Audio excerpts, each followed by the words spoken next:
Hey, welcome back to 7 Days to a Savvy Mindset.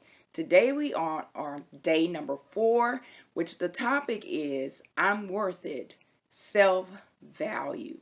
I hope that you've enjoyed what you've heard so far on days 1, 2, and 3.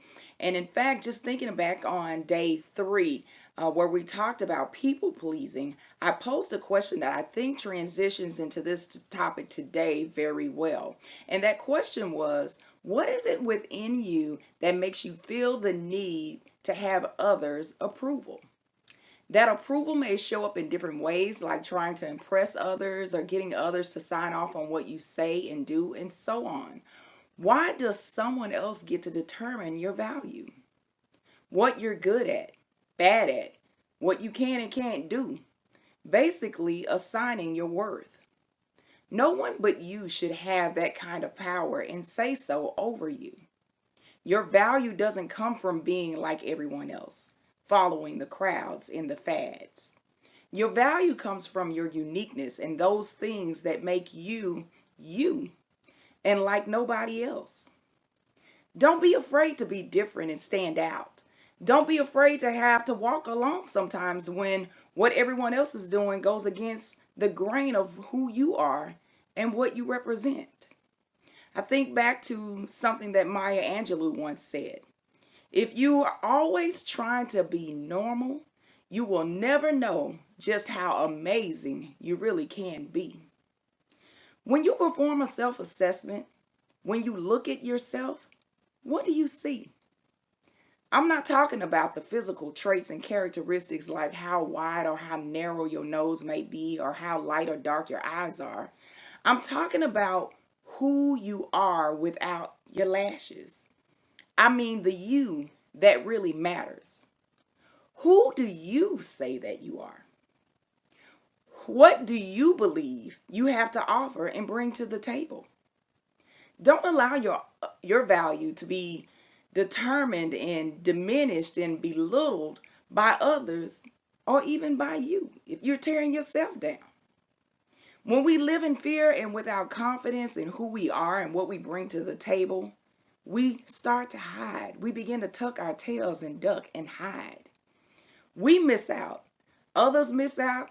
And we end up in a place of loneliness and isolation, wondering what our lives could have been.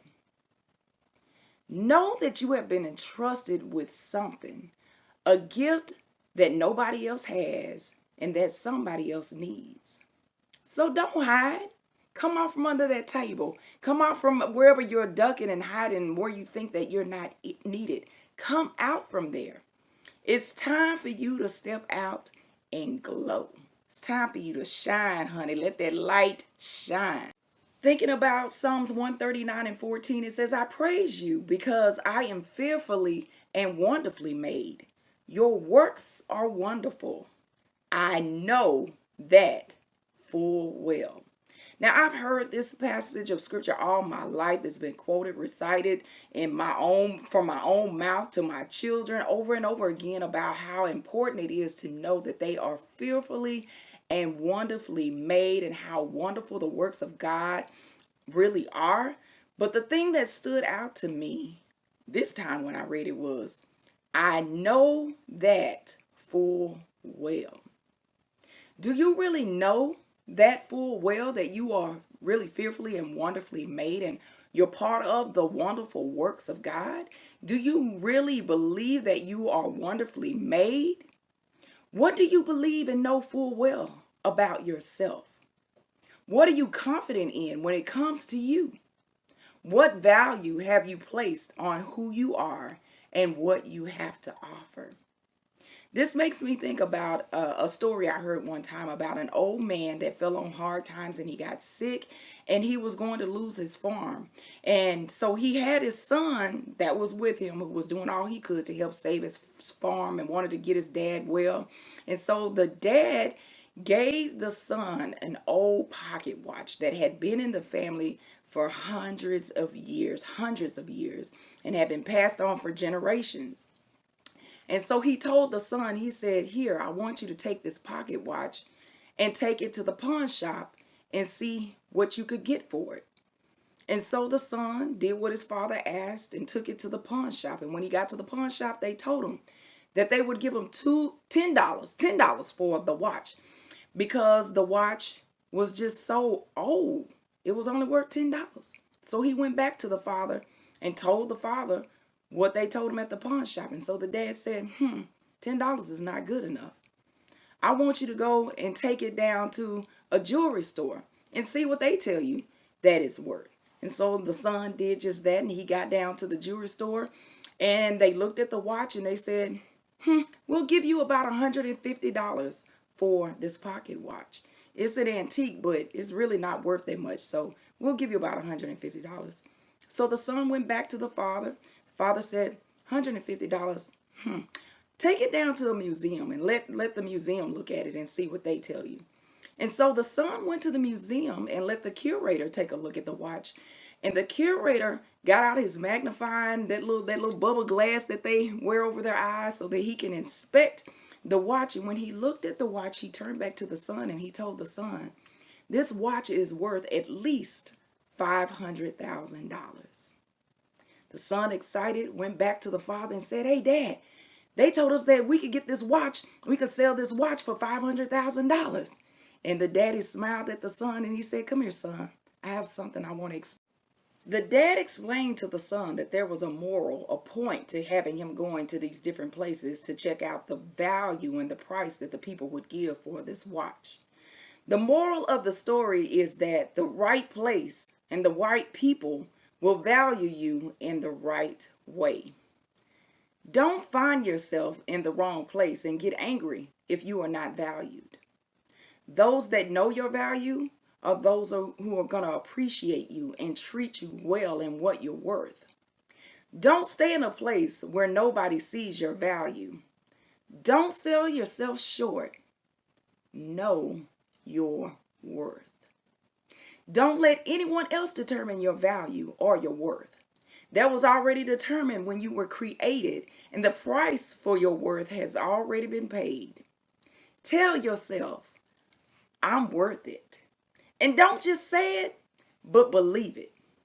You want to go back to school? Guess what? You're worth it. You want to start your own business? You're worth it. You want to go after a new position? You're worth it. You want to take a much deserved vacation? You are worth it. Whatever your dreams that you still want to fulfill, you're worth it. Go after it. So, want to present a couple of challenges for you, and I hope you've been enjoying them. I hope you've been doing them and participating. Give me some feedback. I want to know, what are you finding out about yourself? What's happening as you're taking these challenges on? But our challenge for today, dealing with self-worth and knowing that you're worth it. Think about this for a moment. If your self-love was a song, what would that song be? I'm not talking about a song for your significant other, but think of a song that describes the love that you have for yourself and that you would dedicate to you.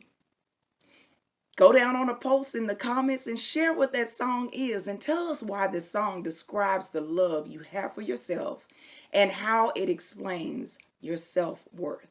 That's challenge number 1. Your second challenge is to put your imagination cap on for a moment and pretend that your words are arms. Your words are arms. What words would you use to hug yourself? What words? Give me 5 to 10 words that you'd use to give yourself a good old tight, heartfelt, much needed hug. One that would squeeze you close and make you never want to let go. Tell us, what words would you use as your arms to wrap yourself tight and close? All right, that's all for today. If you don't walk away with anything else I've said, I want you to know that you are worth it. Love yourself. Love who God created and called you to be. You don't need anybody else's stamp of approval. Know your own value. Know your own worth. Remember, everything begins with a thought. So get your mind right. See you the next time.